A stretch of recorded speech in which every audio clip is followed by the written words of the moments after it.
This is One Broke Gamer Girl, and this is my review of Assassin's Creed Odyssey Legacy of the First Blade, Episode 2, Shadow Heritage, DLC for the PlayStation 4.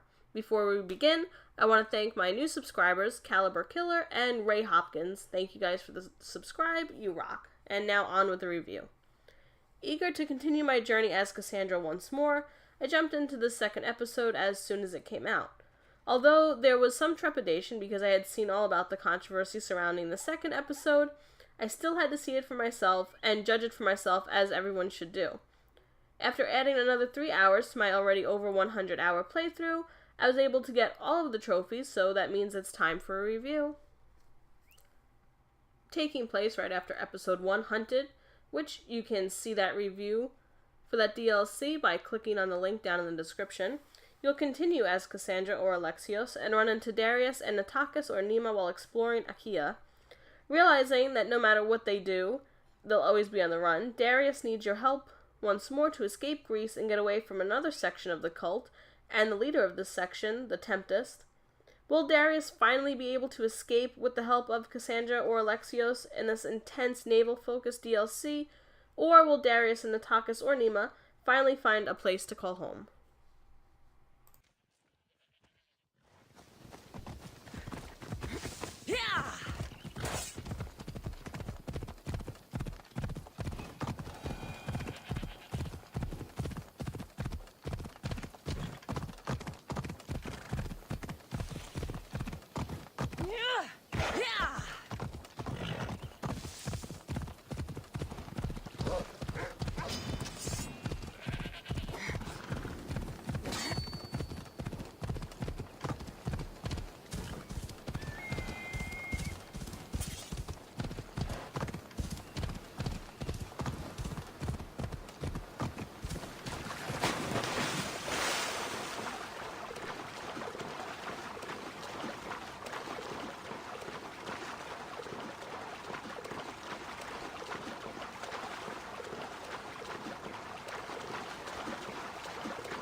There he is.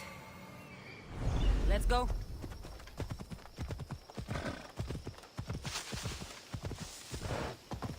Hello.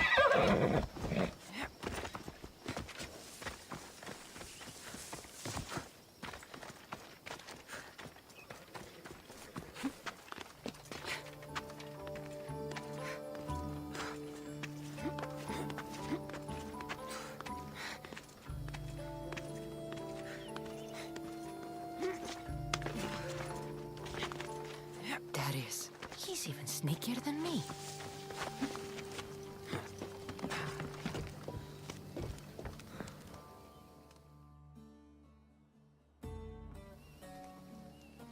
Darius, do you ever rest? After Macedonia, after the Huntsman, nowhere in the Greek world will ever be safe. Not for us. We can never rest. We can never stop running. No home, no connections. Sounds like a lonely life. But it's still life, Cassandra. And the alternative? Better a lonely life than no life at all. Will Natakas join us? That's why I sent the note. Trouble? We came to Achaia seeking a ship bound for distant shores. A simple plan, but like so many simple plans, It got complicated. that fleet is bound for Patre. It's not the first. Something there is not right. Relentless military patrols, Naval blockades. Natakas went to secure us a boat out, but he hasn't returned. You must have some idea about what happened to Natakas. He's smart, knows to keep to the shadows. With this much military power stationed in Achaea, he's more likely hiding than... He's out there, Darius. What do you think is going on here? Something big. Natakas may have learned more about what's happening there. It could be the Order. All the more reason to find him. Natakas won't be hard to find. He took that road to Patre. Then that's where we start. Follow me. Ooh. I've done it from higher. Hey! Hey, you! You on the roof! Yes? That's not your roof! You're right.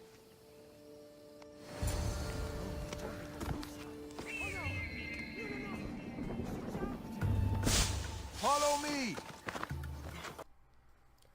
The controversy. Now, as a warning, many spoilers will follow, so if you want to skip this section, there is a start and end point time down in the description where you can go ahead and do that. So, as you may already know, Assassin's Creed Odyssey is based heavily on choice as this franchise moves on its way to becoming a full-blown RPG. Part of that choice that you can make pertain to your character's sexuality. Play Cassandra and Alexios as you want, straight, gay, lesbian, bi, or even asexual if you choose. This choice is thrown out the window in this DLC as no matter what you choose, your character will enter into a relationship with either Natakas or Nima and produce a child. That is not how an RPG works, and Ubisoft's half-assed apology really hit a nerve as they said it was something that had to be done for story reasons and bloodline reasons.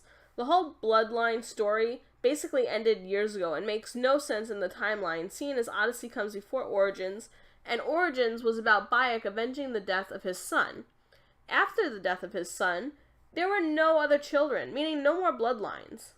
I understand that Odyssey comes before Origins, and this has to be linked, but does it have to do that by taking away the player's choice? Being part of the LGBTQ community, I play my Cassandra as a full-blown lesbian who bedded every female character she could. To see her turned into a doe-eyed idiot over some man in this DLC was just disgusting, as I had no say in it.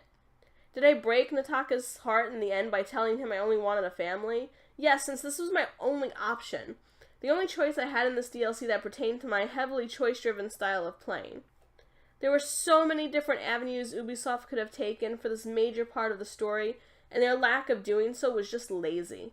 While they promised to fix this, I don't see how they can, and this did sour my opinion of the game and any other so-called RPG that they make in the future. Although I like the overall story for this DLC, it was a little underwhelming. The cliffhanger at the end that will come into play in the final episode of this DLC was an interesting one, but not one that made this DLC worth it. The only interesting thing I can find about this DLC that was good was the increased naval activity and the new naval toy that was added to the Adrestia. All of this was overshadowed by the lack of choice and once again the briefness of this DLC. The playability of this game remained stable once more as a few new skills were added to enhance your playing style, but that was it. Although the new naval toy is fun for the DLC, how will this come into play later on in the game, especially if you've already completed the game? Who knows? I can't see myself going back out in the water just for fun to burn a bunch of ships. If the last 4 installments don't concentrate on naval battle, then it's pointless. Notably, game-breaking bugs and glitches were back as I had a complete game crash when trying to manually save. Everything was fine and nothing got corrupted as I was able to start the game again and pick up where I left off, but it's worth mentioning that it happened and needs to be fixed.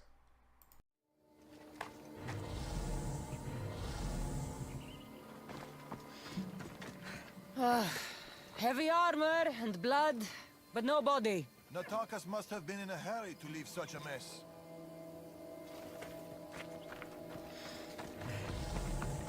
There is no sign of Natakas.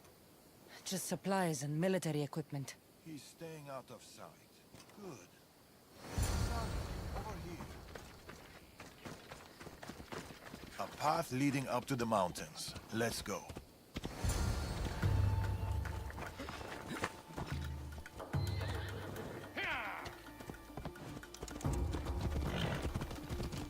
How are you so sure Natakas went this way? Sometimes you have to look further and think harder. There were guards at the bridge. Didn't you see? It was too exposed. Natakas would know better.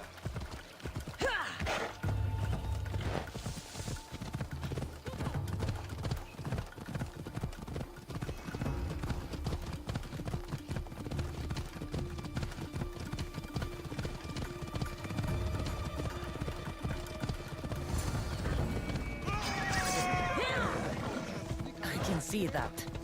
Cut them down, Cassandra. Working on it. This one's murder.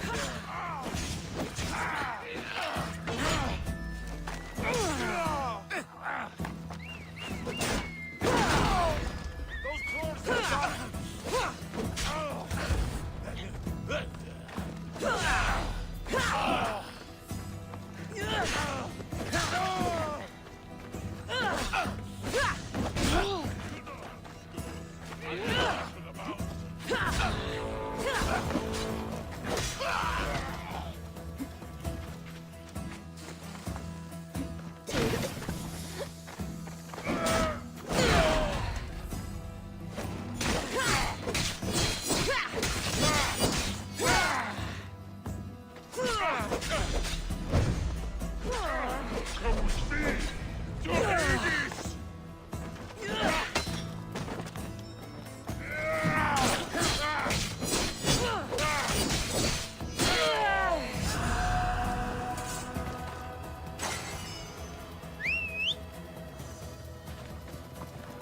Come on.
They're searching for something. Look at their body language. They want blood. They'll get it. We need a plan. If Natakas is hiding here, he could be drawn into heavy battle. If we move quietly, we can pick off the guards one by one. A wise plan, Eagle Bearer. Clear the perimeter, quietly.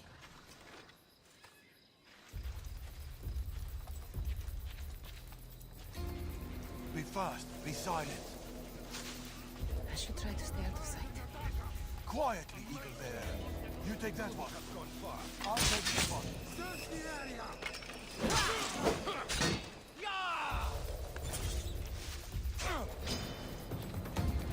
We've been spotted. The graphics, while the same, were a little underwhelming, as Achaia is no Macedonia, and there wasn't anything that I felt like I missed in the area during my initial playthrough.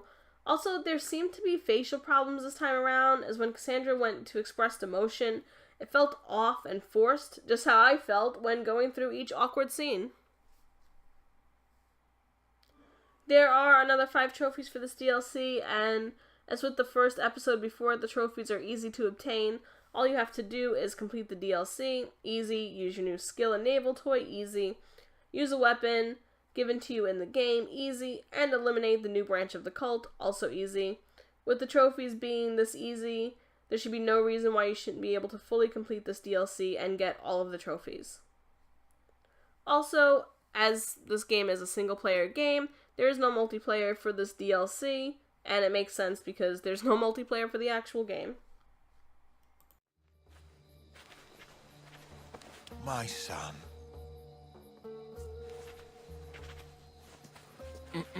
There's something else. We need to find my mother. There are still people who need our help. People who have been stranded in Archaea. The soldiers took them to a fort, not far from here. I'll go there now. More soldiers could come looking. If we leave the bodies out here, it may attract unwanted attention. I'll gather the others while you hide the bodies. The stranded people are at the fort, on top of the cliff. Return safely. Bring my mother back to me, please. I should go to the fort.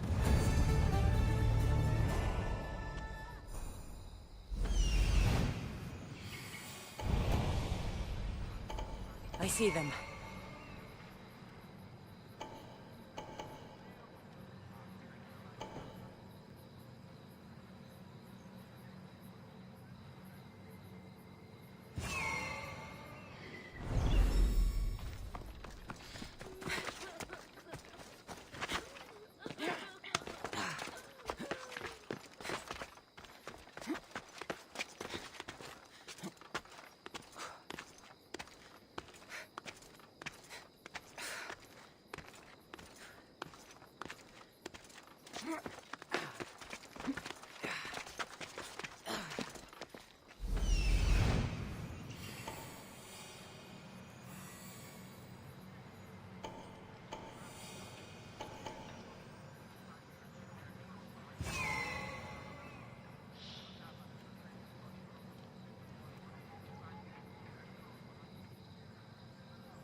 Run. The others are down the mountain.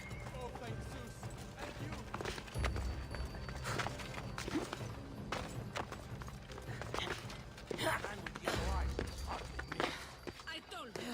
I saw no one matching that description. Don't lie to me. Believe what you will. How about the Mystios with a bird?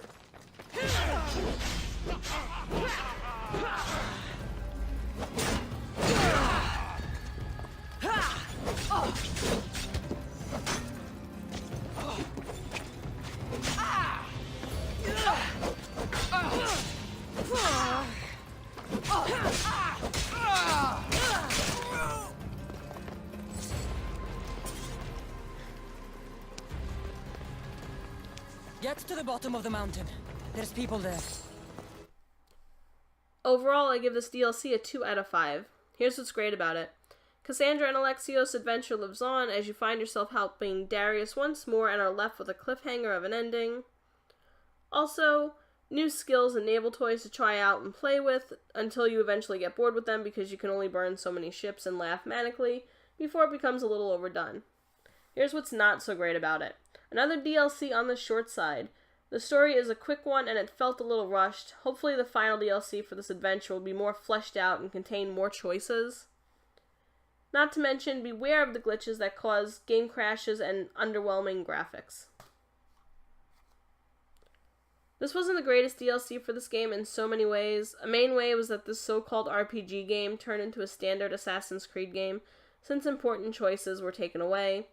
What I'm looking for going forward is to see how Ubisoft rights their wrongs and to just complete this episodic adventure before moving on to the next.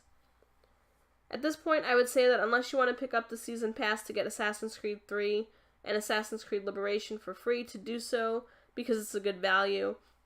But if you're looking for something enjoyable to continue Odyssey, then maybe hold off to see how things progress with the DLC going forward. We've been in a hair too long. The Order will catch up with us soon. People need... Mater! My child, you're safe. Thank Zeus. Cassandra, you're back. You're the Mystios who saved us. Thank you. I'm Cleta. I'm sheltering the stranded in Vura, a village not far from here. I've been in Achaea for a long time, but something has changed. A dangerous presence is closing in. I found a note addressed to someone called the Tempest. You know this name.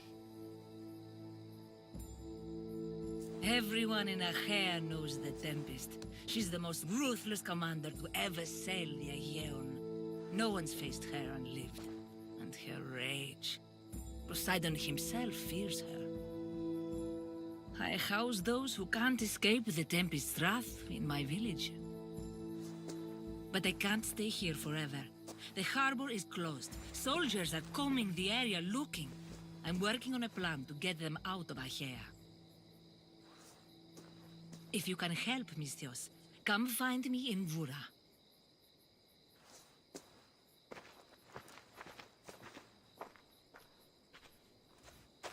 She knows more than she's saying. It doesn't matter. The Order is here.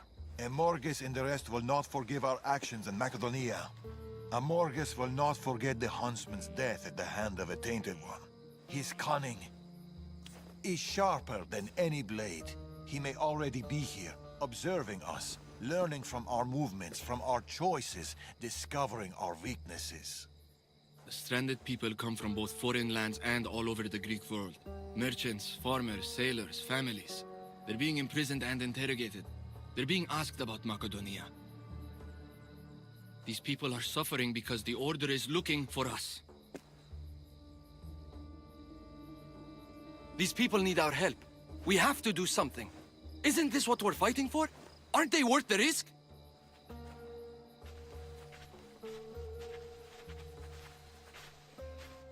We can't save them. Not if the Tempest is still strong. We need to hit her hard. It's the only way to get the stranded people home.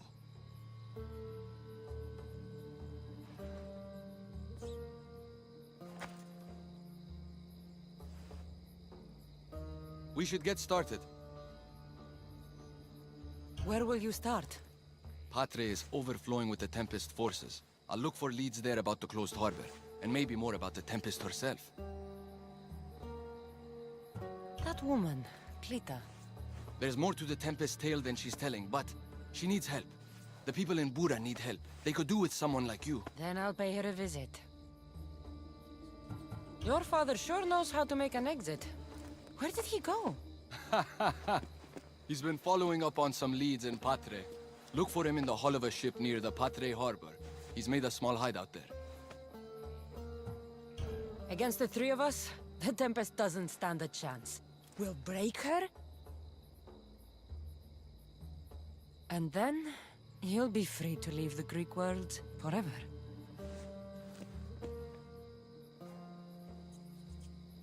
I'll go to the harbor and track down the Tempest. She can't be the only Order member in Achaea. I'll keep an eye out for the others. See you soon, Cassandra. You will.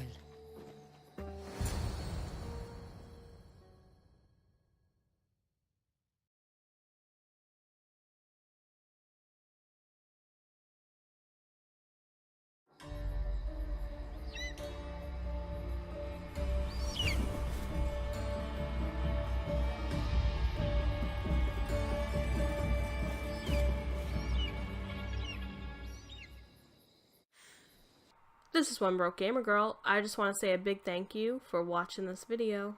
If you liked what you just watched, then go ahead and hit that like button down below.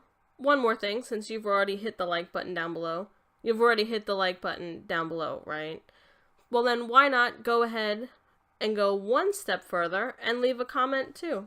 Since you've already hit the like button and left a comment, you did both of those already, right? Then why not just take one more tiny little step and hit the subscribe button as well? Just one more thing, since you've already come this far, would you kindly check out the links in the description? That way you can follow me on Twitter, Twitch, and maybe even check out my blog.